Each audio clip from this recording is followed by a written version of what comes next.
right. Hey, everybody. How are you? Welcome to the Otherppl program. I'm Brad Listi. I'm in Los Angeles. It's nice to be with you on this Sunday. It's a Sunday episode. I haven't done one of these in a while. I thought I would do a Sunday episode. My guest today is Patricia Engel. Her new novel, Infinite Country, is available now from Avid Reader Press. It is the official April pick of the Nervous Breakdown Book Club. TheNervousBreakdown.com is my online culture magazine and literary community. It has its own monthly book club. For more on that, check out TheNervousBreakdown.com. The Otherppl podcast is offered freely. This show is available to you, the listener, in its entirety, the entire catalog available to you for free, more than 700 episodes and counting. You can listen via Apple Podcasts, Spotify, Stitcher, wherever you listen to your shows. It's a listener-supported program. If you like it, if you get something from it, you can support this podcast for as little as $1 a month. Just go to patreon.com/otherpplpod, patreon.com/otherpplpod. There are different tiers, different levels of support. You can get a sticker, a coffee mug, a tote bag, a T-shirt. I will write you a handwritten postcard. I will wish you happy birthday. Check it out at patreon.com/otherpplpod. You can follow this show on Twitter at otherppl. And new episodes typically go live every Wednesday. Occasionally, I will do a Sunday episode, as I am doing today. Patricia Engel is the author of several books, including The Veins of the Ocean, which won the Dayton Literary Peace Prize. It's Not Love, It's Just Paris, which won the International Latino Book Award. And Vida. Vida won Patricia the Premio Biblioteca de Narrativa Colombiana. She was the first woman to be awarded Colombia's National Prize in Literature back in 2017. I'm very pleased to get to share this conversation with you right now. Here she is, folks. This is Patricia Engel. And her new novel, once again, is called Infinite Country. I'm the daughter of Colombian immigrants. I was raised by and around immigrants, and that's my world. Those are the people I most admire and I most love and I'm most inspired by. So all of my books have explored immigration, diaspora in different ways. And very often they're stories about families, but really told by focusing on one individual. I knew that I wanted to write a book that was a portrait of a family, speaking to the whole family experience, which is very typical of families who are in the process of immigration. You're having a united family experience, but within that family unit, the family members are each having a private experience. I never saw a book that spoke to that.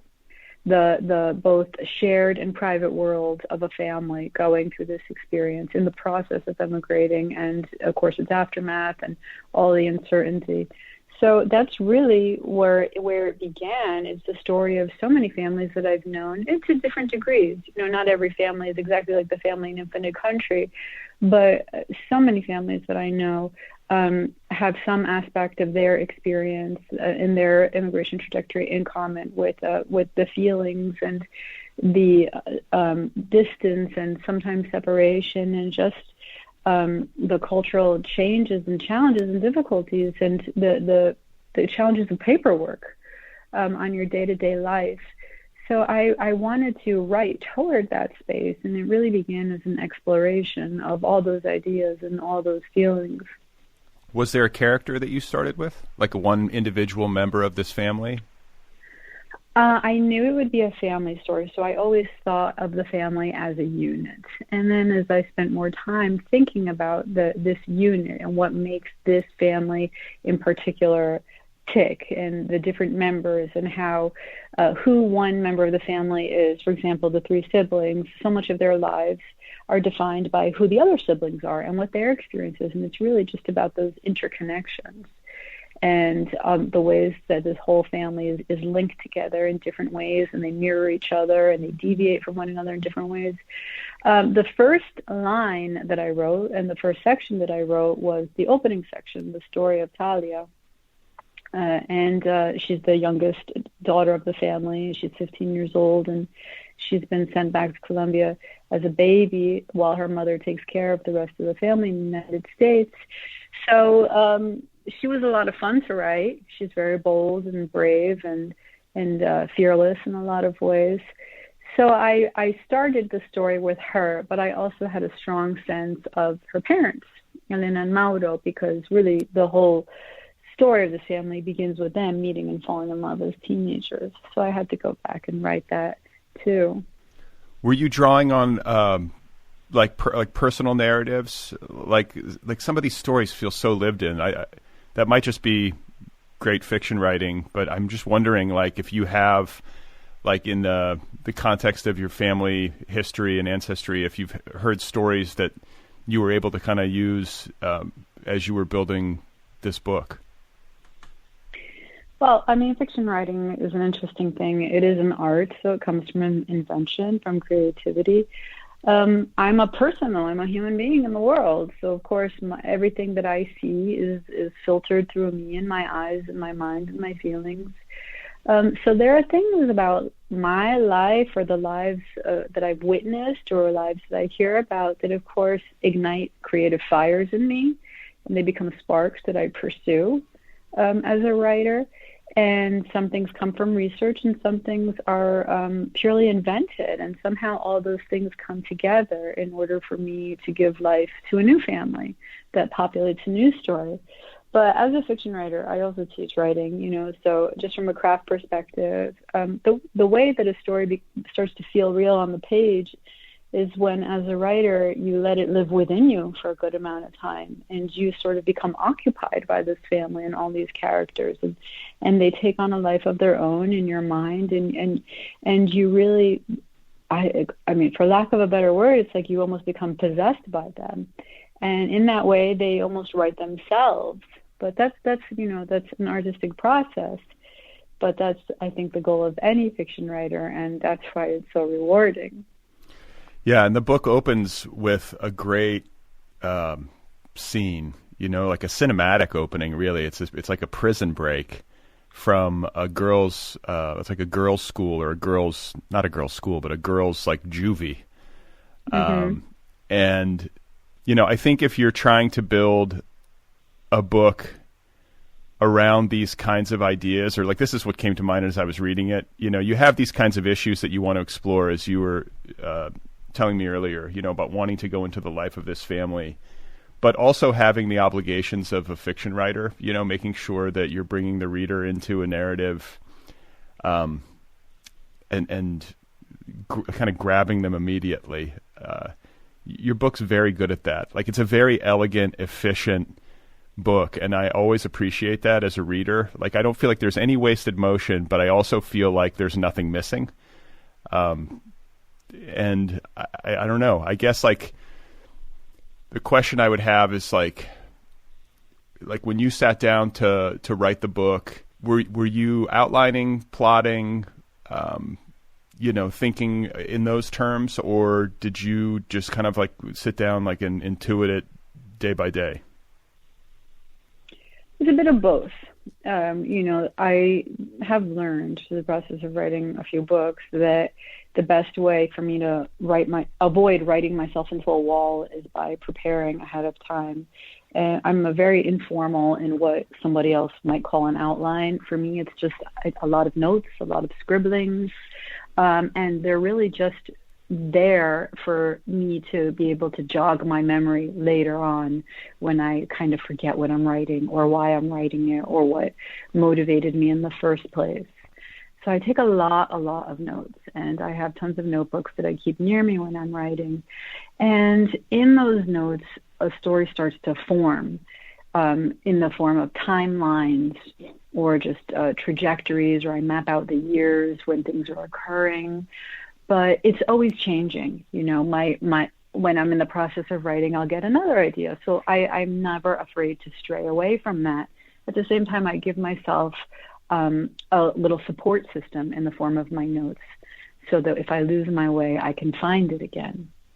Yeah. But Sorry, go ahead. No, I'm sorry to interrupt. I was just going to say, when you're telling a family story, you have multiple characters that you're juggling. Yeah. And I think that might present more danger to a fiction writer, like that it could become unwieldy if you don't have some sort of, outline process, or like you said, if you don't do any kind of work ahead of time to plan things out. I could imagine you could easily get lost. Yeah, with Infinite Country, I really wanted it to feel like a story that you're being told. When you that experience of when you meet somebody, you connect, you sit down, you have a conversation where they share something with you about themselves. And sometimes those stories don't come out in a linear way, right? So in the case of this, I could imagine the narrator, Karina, telling you about her sister when she broke out of the juvenile correction center, right? But in order to understand that story, you have to go back. You have to understand, why is this even happening? How did she end up there? Well, you can't know unless you learn the story of their parents, right? So it's really, I'm always interested in the way that one story cannot exist without another. And they fold into one another, and yet they support one another, they build upon one another. And for me, that's great fun as a writer, is to play with what are really emotional timelines, or spiritual timelines, or just experiential timelines that have nothing to do with chronology. What it made me think of when I was reading it is how many stories get lost, like great stories, painful stories sometimes. But when you think about any family history, like I was reflecting on my own family and my great-grandparents, their immigration story, like on my dad's side, was that they came over from Sicily in, I want to say, the late 19th century, early 20th century. Like, they met on the boat. They were both 14. Neither spoke a word of English. They got married, I think, when they were like probably 16. I mean, just crazy, stuff. But that's about all I know. Like, I don't know a lot, and it pains me to think of what I'm missing, about not only their history but my own. Yeah, and you realize, like in the case of your ancestors, they were the ones who left the homeland and came to the new country, right? And the majority of Americans have this story somewhere in their family line, right? That rupture, the who we were before and who we became. And with Infinite Country, you're seeing a family in the process of that. But everyone has that somewhere in them. And that's why, like exactly what you said, our stories become so important, because sometimes it's the only thing that we take with us when we leave and start a new life elsewhere. And also, when we don't repeat them, like you said, like language, they're the first thing to go. Yeah. So. Well, I guess like a question would be, I want to say you said maybe before we came on the air that you are the child of immigrants. Are you first generation American? Like, did your parents come over? Was that the rupture for you? People define first and second generation in different ways. So it really depends on who you're talking to. My parents came here. My brother was born in Puerto Rico, and I was born in the United States, and I'm a dual citizen. My parents are Colombians. Did you always know that you were going to be a writer? I think in some way I did. I grew up in a very large and very artistic family of musicians and painters mostly. And everyone, absolutely every member of my family had an art form, but most of them did not make a living from that. So it was just very normal in our very large clan that everybody had their thing, their mode of expression. I was not good at playing music like my uncles or my cousins or my brother. And I thought I would be a painter. I really liked painting. But when I learned how to write, I started writing little stories to go along with my drawings, and the stories just kind of took over. And I became a rather obsessive journaler. But my grandmother, who had 9 children, was also a writer. And she never really published anything except, letters to the editor of the newspaper. But she wrote books and books and books for herself, just out of pure love of writing.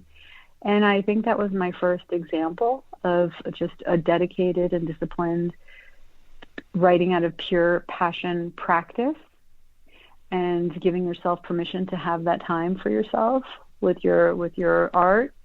And it was respected across my entire family. My grandmother had her writing, and so it was something that was honored. And I really think that that was a gift to me as a young kid, a young creative kid, that I saw how no matter if you're getting paid for it or if you're getting accolades or you're sharing your work or anything, the fact that you want to do it is reason enough to give it the time that it deserves.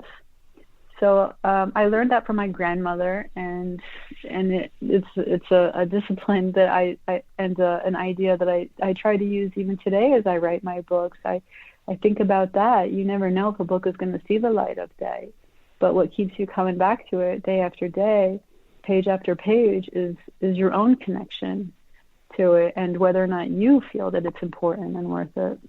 Yeah, I mean, I feel like just growing up in a family that's artistic, where you have multiple, if not like professional artists, people with like a strong artistic tendency, that alone for, somebody with the writing, with like the wiring of a writer is so valuable because it normalizes being creative. There are other family situations where the writer or the artist in the family can sort of be the outlier.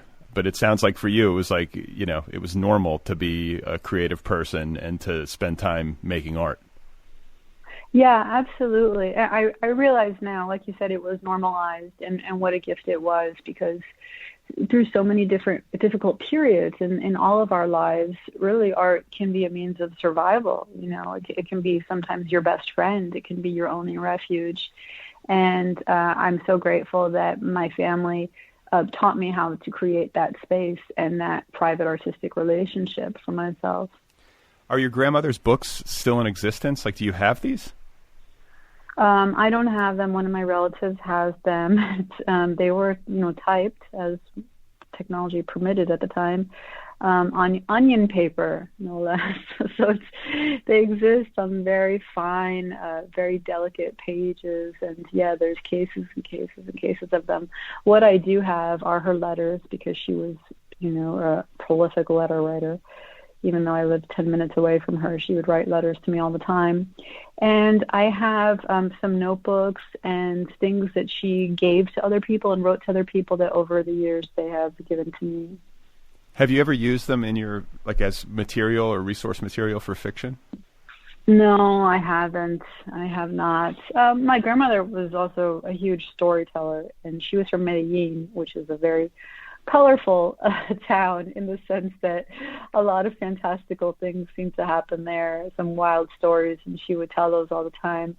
So one or two of those have worked their way into my stories, or have inspired things in my stories, but nothing from her writing. That's really just, family things, just for us.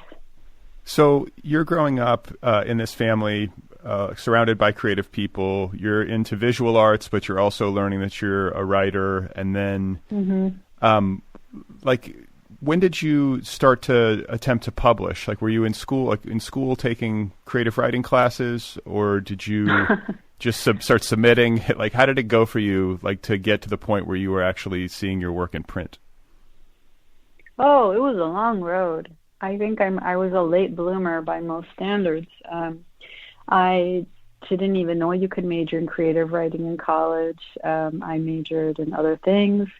I was not the kind of student that ever attracted the attention of teachers, for mentorship or anything like that. But I just wrote on my own, and I finished college, and I was living in New York City, and I worked for many years, and I just wrote on my own at night. Sometimes I would take those community workshops and continuing education programs or things like that, just to be in a workshop atmosphere and get more used to sharing my work, because I never shared my work with anyone. And then I was in my late 20s when I first of all learned what an MFA program was, because I had no idea. And I applied, and I went to one, which was a 3-year program. And it was in that program that I even learned about submitting work to magazines. I didn't even know that was a thing. And I started doing that, I guess, towards, the end of it. And when I finished, I just started writing like a mad woman. And I wrote a book, and that year I got an agent, and and the year after that I got a deal for 2 books, my first 2 books. Wow. So what was the MFA program that you went to? Florida International University. Okay. So you were in New York, but then you went you went to Florida. I went to Florida, and then I stayed in Florida. I basically just took it year by year. I stayed here. I started teaching, adjuncting, and I was just writing and writing and writing up a storm. And so, yeah, I wrote 5 books here. Wow. So that's what's kept me here. Well, you say you're a late bloomer, but going like late 20s sounds young to me. I'm in my mid 40s, and I'm still I'm still blooming, if that's even happening. Well, I'm still blooming too, but sometimes I because I'm a professor now, I see students who just are so self-possessed from so young, and they go right into their MFA after college, and it took me a lot longer to get there. But after at this MFA program, were you working on the books that you eventually, or at least one of the books that you eventually sold and published, or was the MFA program that was kind of like the MFA program? I've heard this many times before, where people go to an MFA and work, and do all this writing, none of which is publishable, and then after the MFA is over, then they get down to business and write the book. Yeah, that might have been the case for me in a way. It was wonderful. It's in my case, it was like a 3-year laboratory. I experimented, I learned, I read so much, shared my work. It was a wonderful experience. But writing for a workshop is different than writing for yourself. And those years were very valuable because I became a better editor of my own work, and it allowed me to articulate to myself what my true intentions for my work were, and hone my instincts for my own writing. So when I finished, I do recall I defended my thesis, and I put it away, and I started doing other things, and I just started writing. I was actually working on a novel that I was struggling with a lot at the time. And in order to take breaks from the novel and just have some fun, I would write these stories on the side just to entertain myself like I did as a kid, for no other reason. And then at a certain point, I realized that I had kind of written a book on the side. It was sort of an accidental book because all the stories I'd written, where I'd come to the page to play, to give myself a break from that novel that was making me nuts, all these stories were speaking to one another and were connected and following the same character. And I realized, I've got a book on my hands over here. So I dropped that other novel, and I stayed with that accidental book, and that became my first book, which is Vida. And Vida was sold with a novel which was called It's Not Love, It's Just Paris, which I had not yet written it when it was sold. Wow. That's another story that I've heard more than once, which is this idea of somebody trying to write it. It's always a novel. It's very rarely like a story collection. It's usually a novel that they're obsessed with, but it isn't working quite yet, or it may not work at all. And then for relief from the novel, you start sort of noodling around on the side. And once you've got yourself liberated, I think somehow you liberate yourself creatively without even realizing it. And then you start doing your best work without all of that maybe intention and whatever pressure you might feel to be good, on the page. Yeah, I think the best writing, even as a reader, is when you can feel the author's joy, or at least thrill, or, a connection to their own work. And then you can always feel the opposite, when an author is just sort of phoning it in, or is not connected, and there's a coldness to it. So that's a valuable lesson. I always try to go back to that space of coming to the page to play, and that intimate relationship with my writing purely for my own interest. And sometimes that translates into something that more people will enjoy. So you went away to this MFA, and you get more comfortable with the idea of sharing your work. You get feedback from people who've read it. You learn about the whole process of submission and the business of publishing. On top of that, like, you were writing before you went to your MFA, but did you develop like a system? I think most people who do this for the long haul wind up having like a pretty well-developed system. Was this when that happened for you, or like has it happened? A system of what? Of just getting the work done, like when to get the work done. Like, how do you actually get down to the business of getting words on the page? Like, and did you develop like a routine basically while you were in your MFA? Well, in order to attend my MFA, I had to quit a job in New York. And so I told myself, if I'm going to give up my whole working life in New York, I really need to take advantage of these 3 years, because that might be all it is. It might just be 3 years and that's it, and I've got to go back to New York and forget about writing. So I really busted my tail writing as much as possible, learning as much as possible, reading as much as I could, reading everything people told me to read, just to maximize the 3 years I was giving myself for that kind of education. As a result of that, I learned what worked for me in order to maintain a sense of discipline and a sense of productivity. And years later, I still, know what works for me. I do my best work beginning in the morning by natural light. I write in silence. And without distractions or other commitments on a perfect day, I can go several long hours before my eyes and my back give out on me, and I've got to, pause the writing. But I do have a good practice in place. Yeah. And in terms of like developing an idea for the body of your work, you mentioned this earlier, where you started to get a sense of what kinds of books you would like to write and hopefully eventually publish while you were studying.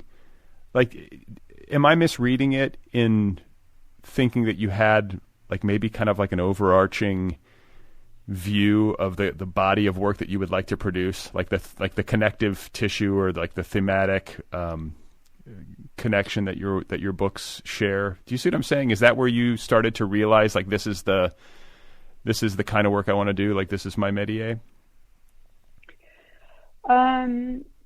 Maybe yes and no. I don't know if it was, I had a fully fleshed out philosophy or anything like that. I just operated on a sense of urgency. My first book felt very urgent to me at the time. My second book also did at the time, as did The Veins of the Ocean. So really, I think that just a person carrying an entire life, and because I'm also a person who collects stories of my family and those I love, the stories very often emerge from me. I don't really have to seek them from elsewhere. They just kind of are buried within me, and then they start to rise to the surface and announce themselves in different ways. Sometimes there are things that take longer for me to be ready to write. The Veins of the Ocean was a very hard book to write. It required a lot of me. It was years of research, and it was very intense, and it took over my life for many years. And it's a book that I love so much for that reason. But I didn't know what it was when I began. So much of it was the book telling me what it was as I was writing it. And for me, that's the magic and the mystery of being a writer. That's so much of the joy of it, is that you don't always know where you're going. I know who I am, and I know that the communities that I belong to, and that's what matters to me, obviously, because when I was growing up as a young reader, I never saw these communities on the page. And there's still a huge deficit, for stories of diaspora, especially the Colombian diaspora, which is one of the largest diasporas in the world. So I'm always writing into that space, but I'm always looking for new ways to enter those stories. And in Infinite Country, it's very much a story about homelands and the connections to our ancestral past that we carry in us, in our DNA, that we're not even aware of, which is something that I've become more interested in too, 4 books later. Yeah, I mean, I think there's been research done that like trauma is transferred in DNA, Have you ever read about this? I think it's with respect to the Holocaust in the mid 20th century. I have. I read a good deal about epigenetics. When I was researching the veins of the ocean, I spent a lot of time in Cuba. I went 10 or 12 times for research there, and something that made a strong impression on me there was I was working with a group over there who told me that there's a huge segment of the population that have Prader-Willi syndrome, which is a syndrome that, manifests in children where they feel this insatiable hunger. It's all they can think about, and of course that becomes a risk to their health because they're constantly eating, or they constantly have the desire to eat. It's very hard for families to cope with. One thing that's been observed and studied in people who have Prader-Willi syndrome in the United States was that they were all descendants of people who had been through the Irish potato famine. In Cuba, the case is that they are descendants of people who were in the special period when food was scarce in Cuba in the 1990s. So this manifests generations later in such, mysterious ways. The descendant of someone who felt terrible hunger, somehow that is felt 2 generations later or more. And that to me is absolutely fascinating. And of course, as you mentioned, the Holocaust survivors, it's been, or the descendants of people who survived the Holocaust, it's been shown scientifically how trauma is passed on in the DNA and anxiety and all sorts of things. So it's always gotten me thinking, well, if things like trauma or even physical sensations like hunger can be passed on, why not things like love or our land or so many other things? That all has to be a part of us as well. So I want to talk to you about a little bit about like just the nuts and bolts of, you making your way toward writing, because a lot of people listening are working writers or aspiring writers. And the decision that you made to make the leap to go get your MFA and to spend those 3 years focusing, that takes a certain kind of courage because you had a professional life in New York City that you had been building, it sounds like, in your 20s. Is that right? Yeah, I should say I was deeply unsatisfied. So it came to a point where I felt like if I don't try this, I'm just going to die. Okay. That's a little dramatic the way I phrased it, but I really felt that I was at a crossroads. I was deeply unsatisfied by my professional endeavors, and I thought my dream was to give my writing a fair shot. And so that's why I chose a 3-year program, not a 2-year program. There are a lot of 2-year programs, but also one that gave me full funding because I also couldn't justify, taking out loans or anything like that. Right. And part of the funding was, I had to do a teaching assistantship. So I picked up another skill there, and then I became a teacher, and now I'm a professor.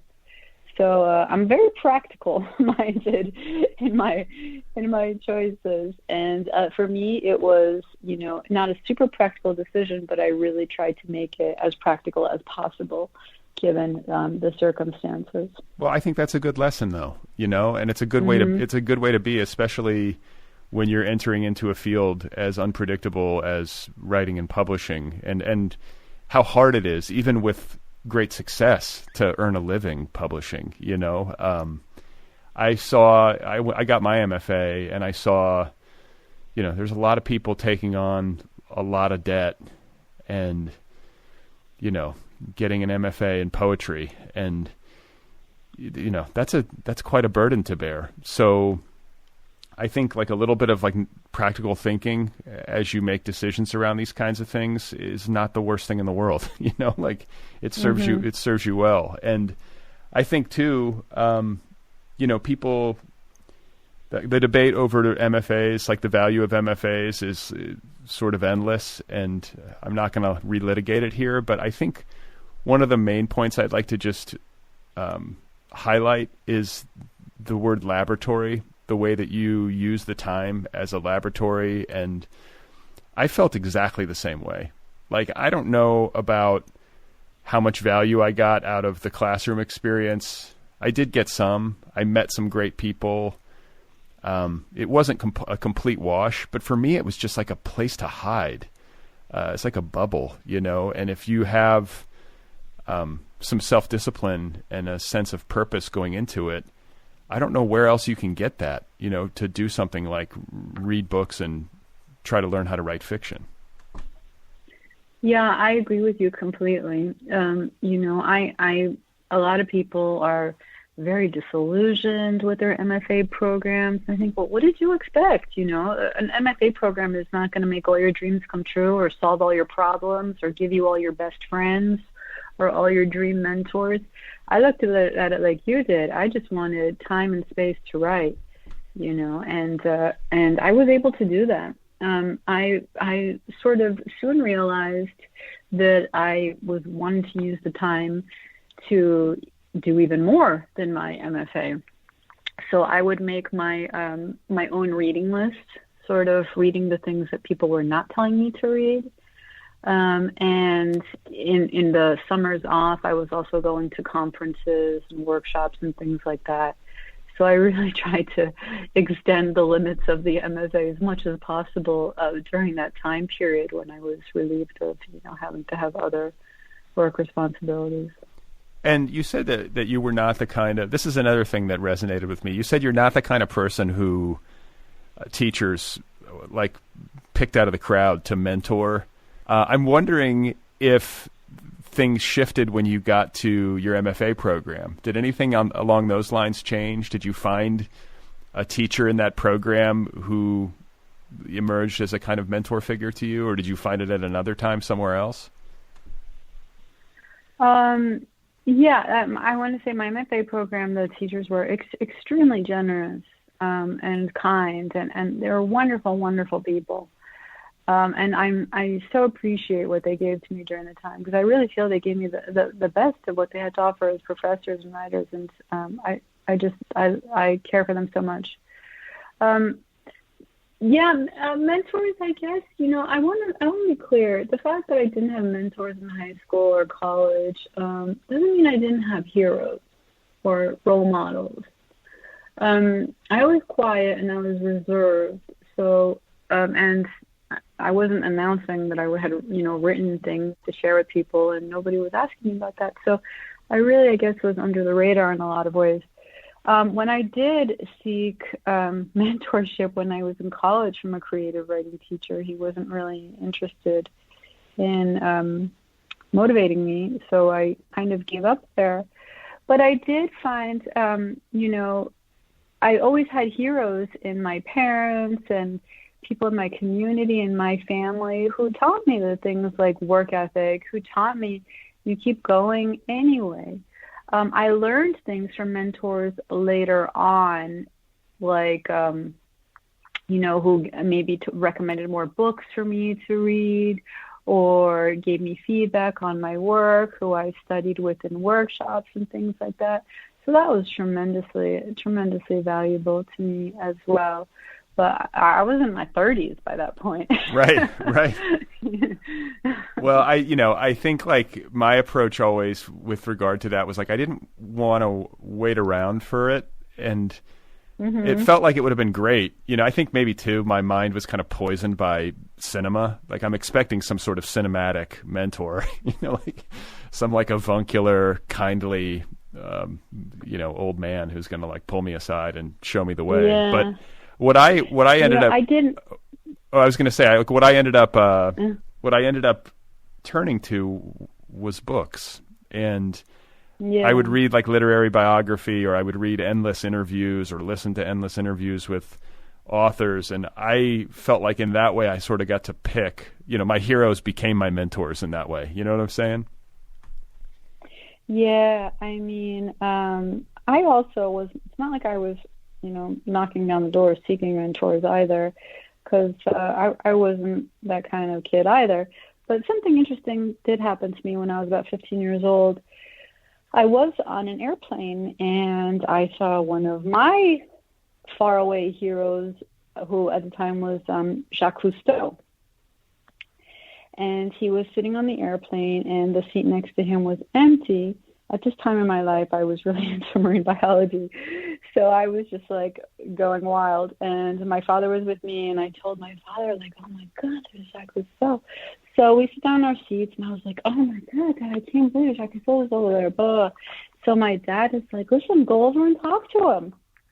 And I'm like, no, Dad, I can't do that.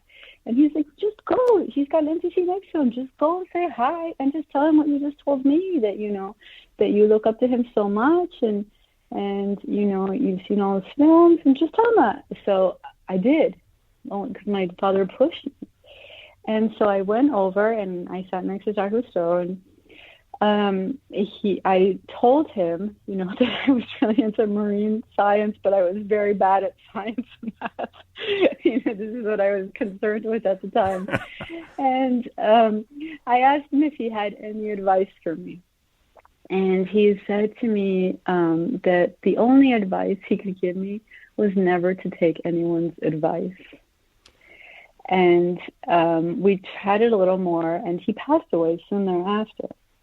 But I remember I told my mom that, and she was like, well, I don't know how I feel about that advice that Jacques Cousteau gave you. But it was something that stuck with me for a long time, because the way that I interpreted it was that really you've got to become your own mentor. You can't be waiting around for someone to give you the magic formulas or the advice or to be your cheerleader, you know, or to be rooting for you. Really, you have to learn how to do all that yourself. Otherwise, it's going to be a much harder road.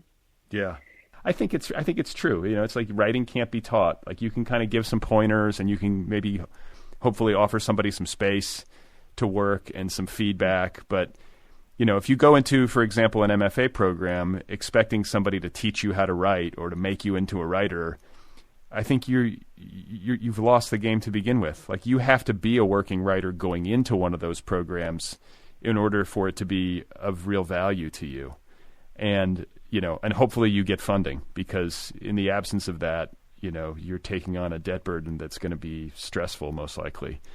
But, you know, it sounds like that was the case. Like, I don't know, you're a good example of somebody who used their head a little bit and made smart decisions. Thanks. I'm a Capricorn. Oh, okay. So I want to ask you about plot. I feel like, you know, you're a literary fiction writer.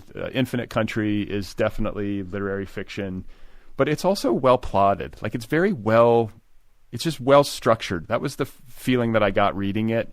I felt like I was in really good hands, and there was just that great sense of just zero wasted motion.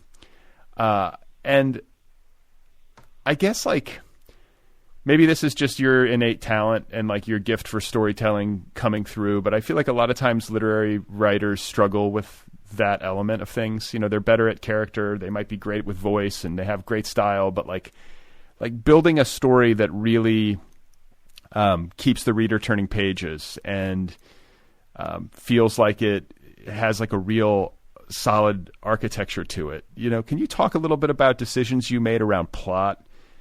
Yeah, I do. I mean, I certainly spent a lot of time thinking about the architecture of the story and how it's going to be told. It's hard to say what I prioritize more, because I think it's all just as important. I love characters. I love the inner stories, the interior stories, but the only way to tell those interior stories are through actions and through events, things taking place, right? So much of it in the pre-writing, the daydreaming, the imagining period of writing is working out the moments that are going to display who these people are, who are going to show their inner selves in action. So I think that in terms of constructing plot, what I really start doing is constructing moments, and those moments become scenes, and the scenes together create a chain of events, and all that, like beads on a string, you know, making a necklace, all that together starts to lay down the groundwork of a plot. But plot only works when it's functioning hand in hand with the humanity of the characters, when it's a reflective plot, when it's something that has dimension, a human dimension to it. It's not just stuff happening. Yeah, I mean, I think you talked about pre-writing. Mm-hmm. Is this, like, from a process standpoint, when you're setting out to write a novel, you might have an idea for a character. You might say to yourself, I really want to tell the story of a family. Like, you have some kind of broad, abstract ambition for the work. And then is this a component of your process? Like, you sit down with like a notebook or on your computer and you just start like putting down ideas, possibilities, scenes, images that come to you, or do you allow yourself to just kind of like go completely wild and write like a nonsense draft that you then draw from once you've kind of gotten that out of your system? Do you see what I'm saying? Like, can you talk about what is pre-writing? What does pre-writing mean? It's closer to what you first described in the notebooks. I love my notebooks. I have stacks and stacks of them. And really, the notebooks are the first language of the story. They're sketches. It's very disorganized. Sketches, notes, sentences, sketches of characters, of moments, of scenes, maybe a phrase or a turn of phrase or an image, a metaphor, all sorts of things that start to communicate to one another in my mind and let a story build out from there. In the past, when I sit down to just at the computer just to, write a draft on impulse or inspiration from my mind, usually I end up, writing into the wall and it'll die after 50 pages, That's happened enough times where I realized that's not working for me. I do know that when I start to hit that wall or I'm approaching that wall, because those walls always come up, when I feel like I'm starting to get resistance from the book, then I turn to my notebooks, and my notebooks will communicate to me what it was I was trying to do, remind me of where I was going, of where my intentions began. And from there, I can start to map the next road, the next leg of the road, right, until I hit the next wall. So I do spend a lot of time before I even sit down to write a sentence of the book, of pouring it all into my notebooks as much as I possibly can. And then as I'm writing, I'm filling up more notebooks that are just kind of like a companion to the drafting, where I'm making notes for myself or things to check back on later. And then I do it again as I'm revising. I make notes in my notebooks as I'm revising for things to, look over, revise, or edit. So they are both research and notes and planning, but they also become a writing diary, an editing diary, a log book, all sorts of things. I'm imagining it's a great big mess.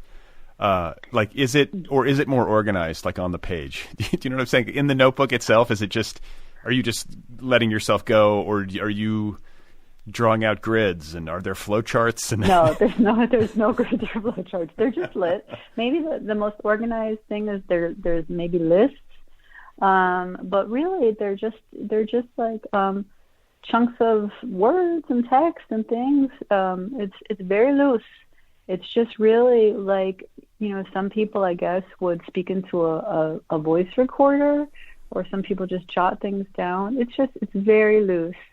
But I don't structure it much on purpose, because I feel like then I'm starting to put constraints on my own thinking, and I really have to let my thinking go wild at that point, or I'm going to start to feel bored by it. So I can't restrict it. Well, yeah, and as you're saying this, I'm looking at my desk, and for some reason I don't have a proper notebook. I have like a bunch of envelopes. This is ridiculous. Like, and this is what I write on constantly. I just have stacks and stacks of these, and somehow they're making sense to me. Like, I know where, how when you have your own little messes, you know where things are. But you're inspiring me to get a proper notebook. This is ridiculous that I've decided to just write on the back of envelopes for years on end. But something I want to ask you about, a creative decision in your book that I thought was like just right, and also really moving, was the point of view switch in your novel. Well, it's not quite a point of view switch, because what you find out at that point in the book is that the whole first half of the book has been narrated by the eldest child. So even though some people confuse that with third person, it's actually first person. But she is centering the story of her sister and centering the story of her parents before you get to the part where she centers herself. The only switch that really occurs then is when she kind of hands the microphone to her brother, and her brother takes over there. But the rest of the topography of the book belongs to Karina, the eldest daughter. I didn't get that though. Like as a reader, like maybe that's my own shortcoming. But like to me, it felt like this is like a third person POV narration of Talia and Moro. And Talia's escape basically. And then when it switched to Karina writing in the first person, I found it emotional. Like there was that was a really emotional moment in the book for me, and it made everything that had happened more immediate and more personal. Well, the idea is that you really can have that experience of reading her, saying the things she needs to say at that point in the book without knowing everything that came before, So obviously, my hope as a writer was that it would give you a different sense of dimension on her experience by knowing all the life and the love that came before, the many, many years that, went into creating the circumstances of her life in particular. But the stories of her sister and her brother, Karina is the family witness. She's really, I think that in most families there is somebody like this who's the family storyteller, the family historian, the one who pays attention, the one who's keeping track, the one that most people tell things to and is kind of chronicling things on behalf of the family. So Karina is that person for this family. And the stories that are told about her sister and her journey and her parents' journey, those have been told to her, and she's keeping a record of all that as she tries to compile her family story. Your book really made me think about, like, what are we going to do? What are we to do to make sure that this does not happen to families? And it also made me, I always think of the future. Like, I think we're headed towards a time when there's going to be way more, like exponentially more human displacement due to climate change than we've ever seen. And you're going to have mass migrations as like coastal regions flood. And it just, I don't know, it made it real, and it made me think about all of those big questions around how to deal with, human need, and to make sure that people who are in flight from circumstance or who are in search of a better life don't get dehumanized, or I don't know.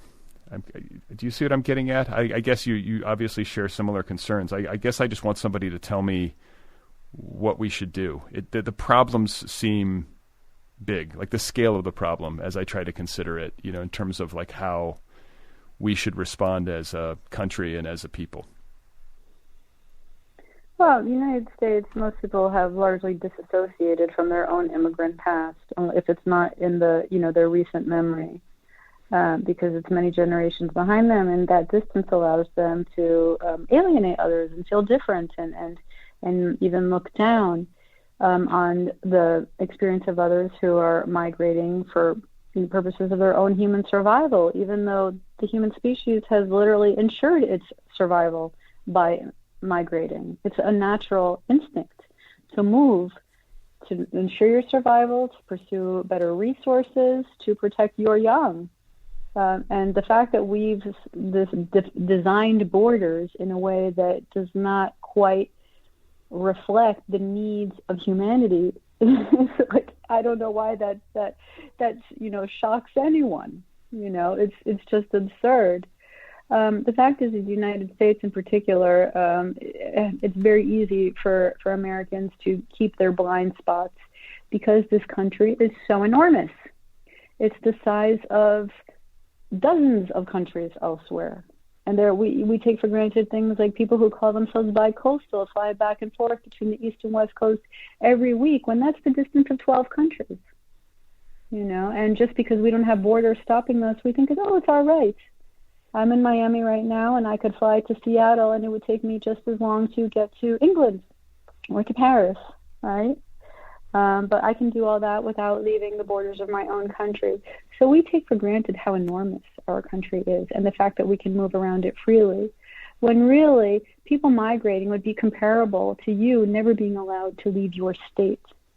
I was talking to somebody the other day who had grown up in Massachusetts, and I said, well, what if you weren't allowed to leave Massachusetts, and Massachusetts was confronted by a humanitarian crisis or a war, a civil conflict? You needed to leave, or your life would be in danger, and you could not. You could not go to Vermont because Vermont does not want you there, and you could not cross the border into Vermont, or you could, but then you would have to work, in a way that was clandestine.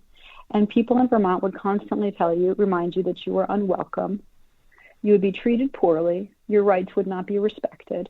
And everybody would be telling you to go back to Massachusetts and stay there because what you're doing is wrong. Wanting to leave Massachusetts is wrong. It's ridiculous. Yeah. When you think about it. But the people talk about the immigration system being broken. Listen, it's the way it is because people want it that way. It's because it's serving certain people that way. A lot of people have a lot to gain by keeping it exactly the way it is. The fact is we're all benefiting from it because of cheap labor that is provided by everything that we need to keep our ordinary lives going. So, we can interrogate that, and I don't have all the answers to all your questions. The only thing I know is that, almost every human family has migrated in some capacity, and that to criminalize movement is absurd. And to look down on people who are only trying to do what anybody would do is also, people, we have to interrogate where these ideas have come from, because if we're leading with compassion, we're leading with honesty, and we're leading with open hearts, and really in the best interest of humanity, nobody would come to these conclusions. Infinite Country is not a story about the border. Infinite Country is the story of a family who came on tourist visas, who overstayed, which is a very common thing, and Americans do this all the time, okay? And people do this all the time, and it's really just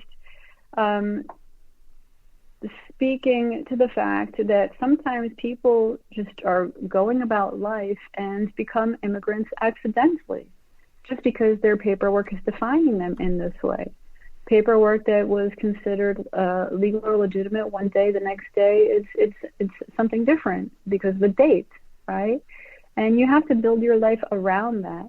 And we come up with these terms like documented or undocumented or legal or illegal and things like that, when really the spectrum of paperwork possibilities is so vast and endless and ever-changing, as laws are ever-changing, that to reduce it to this binary is also another way of othering and criminalizing and dehumanizing this human experience. This year of the pandemic, of course, when I wrote this book, there's no way I could have anticipated it would be coming out during a pandemic. This is a year when people have maybe gotten a small sense of what it's like to be separated by loved ones for reasons completely out of their control, to miss out on special occasions, to not be able to be there when a loved one is sick or even dying in the hospital, right? We've been restricted by our travel. And it's also the first time borders of most countries have been closed to Americans.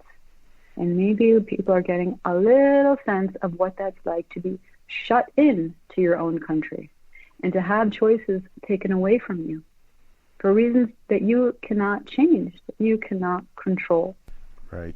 One hopes like I've had that thought, like I hope we're learning like as people, like the world over, hopefully this will make us better in some way. That's certainly the hope. I don't know if it'll be the case in practice, but you would hope that like after going through this pandemic and all that it entails, that it would soften us a little and make us more compassionate people and more understanding. But I have my reservations. I'm not sure if it's the case. I guess on my more optimistic days, I feel like it will. But well, some people are very selective with who they grant their compassion to. Well, I found your book to be incredibly moving and just beautifully done. Like I have a great amount of admiration for it and appreciation for it. Like it was, I don't know, it was just an awesome reading experience, and it made a lot of things, like I was telling you at the very beginning of our conversation, it made a lot of things like real to me in the way that maybe it wasn't fully before, and also just in the way that great fiction does. So I thank you for that. Oh, thank you so much. That means so much to me. Thank you. All right, everybody, there you have it. That is Patricia Engel. Her new novel, Infinite Country, is available now from Avid Reader Press. It is the official April pick of the Nervous Breakdown Book Club. You can find her on the internet at patriciaengel.com. She's on Facebook. You can also follow her on Twitter. Her handle there is @Patricia_Engel. Again, the novel is called Infinite Country. Go get your copy immediately. The Otherppl podcast is listener supported. Support the show. Tip your server at patreon.com/otherpplpod. Everything is free, every episode. Throw a couple of bucks in the hat if you can. Patreon.com/otherpplpod. If you would like to write to me, the email address is letters@otherppl.com, letters@otherppl.com. The Otherppl podcast has its own official app. It, too, is free. Go get the app. It's available wherever apps are available. If you would like to get an Otherppl t-shirt, just visit the show online at its official website, otherppl.com. Click on the t-shirt in the left sidebar. You can't miss it.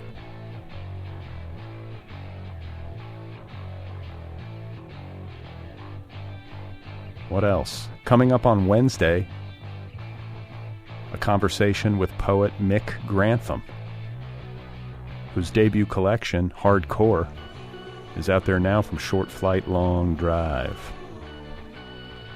I had a great time talking with Mick.